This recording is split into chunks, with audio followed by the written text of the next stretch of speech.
Hello and welcome to the channel. My name is Candela and I'm a realtor here in South Florida. And this channel is all about living in South Florida, the lifestyle, but also real estate, buying, selling, investing, and all that stuff. So if any of those topics interest you, then make sure to subscribe down below so you don't miss out on videos. And in today's video, we're actually going to be answering one of the questions that is mostly asked when it comes to any real estate transaction. And that is, what is the earnest money deposit? So if you are buying a property, sending the earnest money deposit is going to be one of the first things that you do once you do get a contract accepted. So today I'm going to tell you exactly what it is.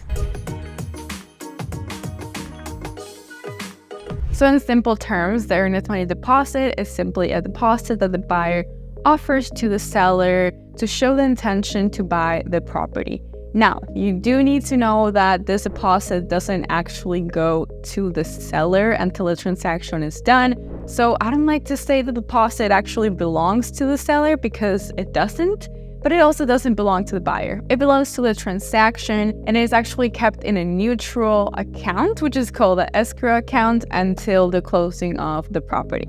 Now, what is the purpose of this deposit? You are probably wondering. First, it demonstrates commitment. So it shows seriousness on the buyer's side, and it kind of assures the seller that the buyer is not just going to back out frivolously. The second purpose is some sort of seller protection. For example, if the buyer backs out of the transaction without any valid reason, then the seller would be entitled to keep that deposit to make up for all the inconvenience. And then the last purpose we could give it is that it does count towards the remaining purchase price or balance. The amount of earnest money is usually negotiable. There's not an exact amount that needs to be done.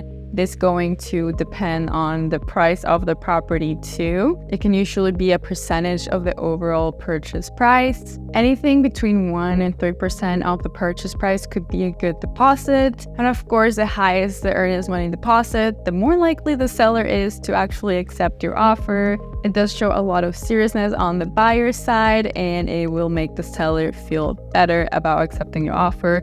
So that is definitely a trick. If you really want your offer accepted, offer a higher earnest money deposit and your offer is definitely going to be looking really good. Now, can buyers get their earnest money deposit back? Well, the answer is yes, if they do it during the inspection period, which is usually 7 days. During that period, you have a right to cancel and you're entitled to get your deposit back. If you do it though, outside of the inspection period, so after it is done, you will most likely not be entitled to that deposit, and that is going to be the seller's for the inconvenience, to make up for this inconvenience. And the only other reason you as a buyer would be entitled to the deposit is if your loan didn't work out, if your mortgage wasn't approved, then you have to cancel for other reasons that are not just your decision. And in that case, you also do get your deposit back. All right, well, hopefully this answered your question and hopefully you feel a little better about what an earnest money deposit is. If you do have any other questions, please leave them down below and I'd be more than happy to answer them.